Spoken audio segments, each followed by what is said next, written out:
നമസ്കാരം, ഭാരത് ലൈവിലേക്ക് സ്വാഗതം. കോൺഗ്രസിന്റെയും ബി.ജെ.പിയുടെയും രണ്ടാം ഘട്ട സ്ഥാനാർത്ഥി പട്ടിക കൂടി പുറത്തു വന്നതോടെ ഏതാണ്ടൊക്കെ മത്സര ചിത്രം തെളിയുകയാണ്. രണ്ടാം ഘട്ട പട്ടികയിൽ ഇടം പിടിച്ചത് കുമ്മനം രാജശേഖരനടക്കമുള്ള പ്രമുഖരാണ്. ബി.ജെ.പിയുടെ ആറന്മുള നിയോജക മണ്ഡലത്തിലെ സ്ഥാനാർത്ഥിയായാണ് കുമ്മനം രാജശേഖരൻ മത്സരിക്കുന്നത്.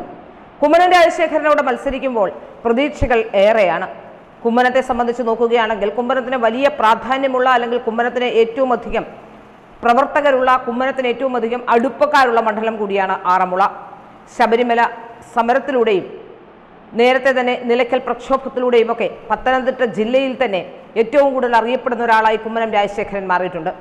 അദ്ദേഹത്തിൻ്റെ ഇമേജ്, കുമ്മനം രാജശേഖരൻ എന്ന രാഷ്ട്രീയക്കാരൻ രാഷ്ട്രീയത്തിലെ സന്യാസി എന്ന ഒരു ഇമേജുമായാണ് മത്സര രംഗത്തേക്ക് വരുന്നത്. നേരത്തെയും പല മത്സരങ്ങളിലും അദ്ദേഹം വിജയിച്ചിട്ടുണ്ട്. അതിനുശേഷം ഗവർണറായി പോയിട്ടുണ്ട്. വീണ്ടും മത്സര രംഗത്തേക്ക് വരികയാണ്.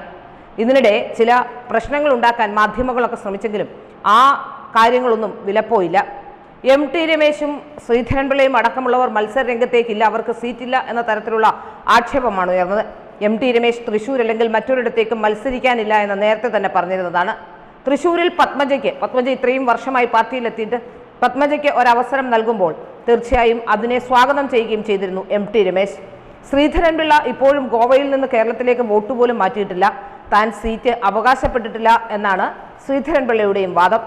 ബി.ജെ.പിയിൽ സീറ്റ് തർക്കത്തെ തുടർന്ന് വലിയ പ്രശ്നങ്ങളുണ്ട് എന്ന് വരുത്തി തീർക്കാൻ ശ്രമിക്കുന്നുണ്ടെങ്കിലും അകത്തളങ്ങളിൽ ചില മുറുമുറുപ്പുകളൊക്കെ ഉണ്ട് എന്ന് വെച്ചാൽ പോലും അത് പരസ്യമായി ആരും പ്രകടിപ്പിക്കുന്നുമില്ല.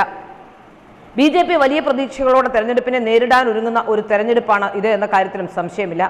10 കൂടിയ സീറ്റുകളാണ് ബി.ജെ.പി പ്രതീക്ഷിക്കുന്നത്. ഏതായാലും ബി.ജെ.പിക്ക് ഇത്തവണ വലിയ രീതിയിലുള്ള ഒരു വോട്ട് പെർസെൻറ്റേജ് വർധനവും സീറ്റുകളുടെ ബാഹുല്യവും ഉണ്ടാകുമെന്ന കാര്യത്തിലും സംശയമില്ല. തദ്ദേശ തെരഞ്ഞെടുപ്പിൽ തിരുവനന്തപുരം കോർപ്പറേഷൻ പിടിക്കാനായത് ബി.ജെ.പിയുടെ ഊർജം വർദ്ധിപ്പിച്ചിട്ടുണ്ട്.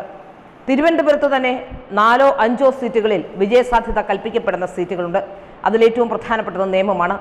നേമത്തിന് പിന്നാലെ കഴക്കൂട്ടം, വട്ടിയൂർക്കാവ്, നെടുമങ്ങാട്, അങ്ങനെ പല മണ്ഡലങ്ങളിലും ബി.ജെ.പിക്ക് വലിയ സാധ്യതകൾ കൽപ്പിക്കപ്പെടുന്ന മണ്ഡലമാണ്.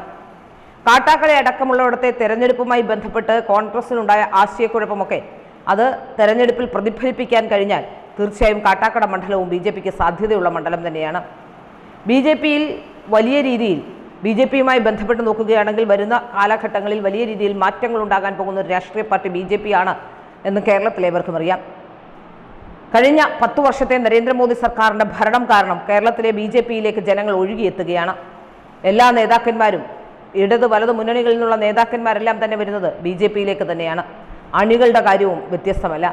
ചില പാർട്ടികൾ ഒന്നടങ്കം, തദ്ദേശ പാർട്ടികൾ ഒന്നടങ്കം ബി.ജെ.പിയിലേക്ക് എത്തിച്ചേർന്നിട്ടുണ്ട്. ഏതായാലും കുമ്മനം രാജശേഖരൻ ആറന്മുളയിലേക്ക് മത്സരിക്കാൻ തുടങ്ങുമ്പോൾ അവിടെ മത്സര ചിത്രം തെളിയുകയാണ്. വീണ ജോർജും അബിൻ വർക്കിയും കുമ്മനം രാജശേഖരനും തമ്മിലാകും മത്സരം. ഈ മത്സരങ്ങളിൽ വളരെ ഏറ്റവും പക്വതയുള്ളൊരു സ്ഥാനാർത്ഥി എന്ന രീതിയിൽ കുമ്മനം രാജശേഖരൻ അല്പം മൈലേജുള്ള സ്ഥാനാർത്ഥി കൂടിയാണ്. വീണ ജോർജ് ആണെങ്കിൽ കഴിഞ്ഞ മന്ത്രി എന്ന രീതിയിൽ ഉണ്ടാക്കിയിട്ടുള്ള ഇമേജ്, ആ ഇമേജ് വളരെ മോശപ്പെട്ട ഇമേജാണ്. സാധാരണഗതിയിൽ ഏറ്റവും മോശം മന്ത്രിമാരുടെ ഗണത്തിൽപ്പെടുന്ന ഒരു മന്ത്രിയായി വീണ ജോർജ് മാറിയിരിക്കുന്നു. ആദ്യഘട്ടത്തിലൊക്കെ വീണ ജോർജ് മത്സരിക്കുമ്പോൾ ഒരു നല്ല ആങ്കർ എന്നൊരു ഇമേജ് ഉണ്ടായിരുന്നു. എന്നാൽ ഇന്ന് അതെല്ലാം പോയിരിക്കുന്നു. ആരോഗ്യമന്ത്രി എന്ന രീതിയിൽ തികഞ്ഞ പരാജയമായ ആരോഗ്യമന്ത്രി വീണ്ടും മത്സരത്തിനിറങ്ങുകയാണ്. അവിടുത്തെ ചില ജാതിമത സമവാക്യങ്ങളാണ് എപ്പോഴും വീണയ്ക്ക് തുണയാകുന്നത്. അല്ലാതെ രാഷ്ട്രീയം അറിയുകയോ രാഷ്ട്രീയത്തെക്കുറിച്ച് ചിന്തിക്കുകയോ ചെയ്യുന്ന ഒരു രാഷ്ട്രീയ വിദ്യാർത്ഥി പോലുമല്ലാത്ത വീണ ജോർജ് എന്നാൽ ഒരു സുപ്രഭാതത്തിൽ എം.എൽ.എയും മന്ത്രിയുമൊക്കെ ആയത് സഭയുടെ പിന്തുണ കൊണ്ടാണ്. എന്നാൽ കുമ്മനം രാജശേഖരനെ ആർക്കും അത്ര എതിർപ്പില്ലാത്ത ഒരു സ്ഥാനാർത്ഥിയാണ്. കുമ്മനം രാജശേഖരൻ ആറന്മുളയിൽ മത്സരത്തിനിറങ്ങുമ്പോൾ വിജയത്തിൽ കുറഞ്ഞൊന്നും ആരും പ്രതീക്ഷിക്കുന്നുമില്ല.